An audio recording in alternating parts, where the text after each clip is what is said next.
Allez, petit vlog rapide, ça fait longtemps. Et oui, oui, oui, j'ai eu des impératifs professionnels et en plus une panne de box internet. Donc j'ai été sans réseau pendant un petit moment. Voilà. Allez, on se retrouve dans le local et il n'y a rien de nouveau forcément.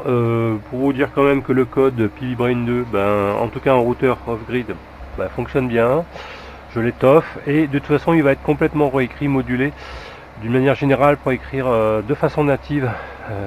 Vraiment native, un vrai composant. Alors un composant ESP-HOM, c'est des sensors, donc vous récupérez des datas de quelque chose, des numbers ou select, donc c'est pour pouvoir agir sur des paramètres, et des switches aussi, et également des binary sensors. Donc là je vais écrire complètement en composant natif, ça sera plus simple après dans le YAML à définir. Alors pour vous ça change pas grand chose, mais ça sera plus simple et je pense avoir avec des petits gains aussi de performance de traitement dans la boucle générale. Alors ça route, ouais c'est pas mal déjà, franchement je suis agréablement surpris.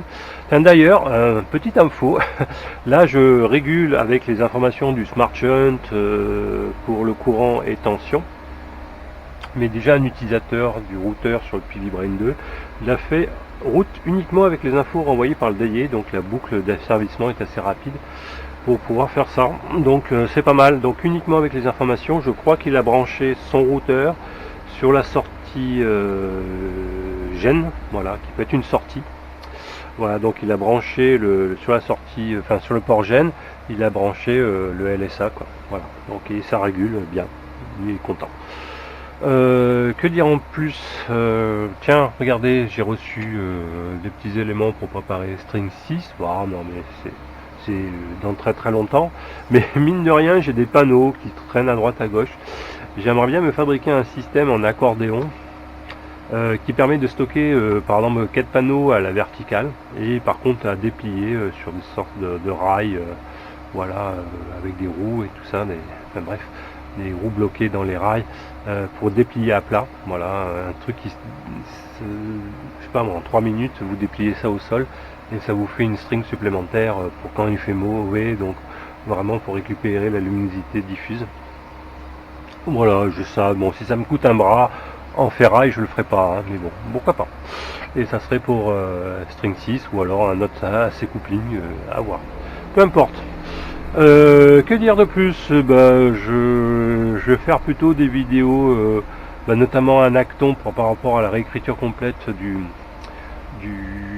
code du routeur solaire complet off-grid, et puis je vais en faire une version on-grid, hein, parce qu'il y a ceux du utilisateurs du PVBrain 2 qui sont connectés réseau, donc il n'y a pas de raison qu'il faut penser à eux. Donc des couplages on-grid, off-grid, et puis aussi des systèmes aussi on-grid avec stockage. Là aussi, là il y a la batterie, la priorité de la batterie qui sont à gérer, c'est un peu chiant. Je pense à eux, j'ai une idée, donc voilà, à tester. Bon, je dis pas hein, de suite, mais on va dire dans les 3-4 prochains mois, ça devrait arriver. En aparté, j'ai reçu du matos pour refaire des vieilles vidéos concernant le puits, le monitoring du puits, et voilà déjà ça.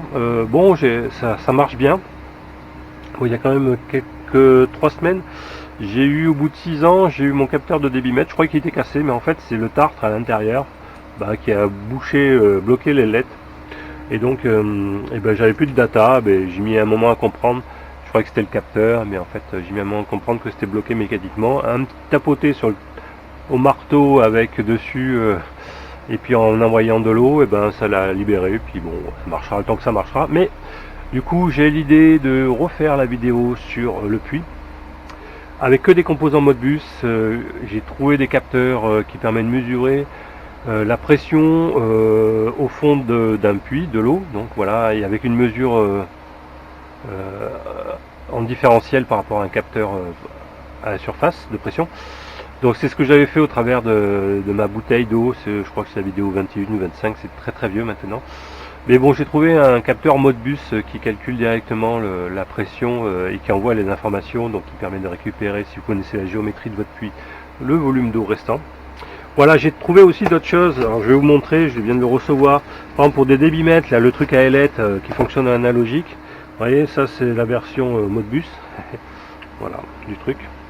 Donc qu'est-ce que ça veut dire Modbus? Ça veut dire que il y a un petit calculateur dedans qui calcule vos débits, etc., qui peut les afficher ici, mais bon, ça on s'en fout, ça sera dans le vide sanitaire, mais c'est surtout qui va vous renvoyer par Modbus les informations.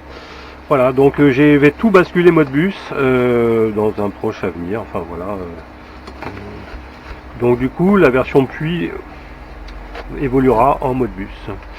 Et puis vous allez voir, je vais vous faire découvrir d'autres capteurs de température Modbus, de pression, voilà, aussi pareil qui se met sur un T. Donc j'ai trouvé la même chose, les protocoles je les ai à peu près tous, ça sera facile à faire. Et donc pourquoi pas. Et puis je vais m'arrêter là pour ce blabla, il n'y a rien d'intéressant. Je reprends un peu mes marques. Et puis ça régule aujourd'hui, il fait pas très beau, c'est assez couvert. Mais j'arrive à envoyer un peu des... je sais pas si vous voyez, j'ai pas mal de nuages.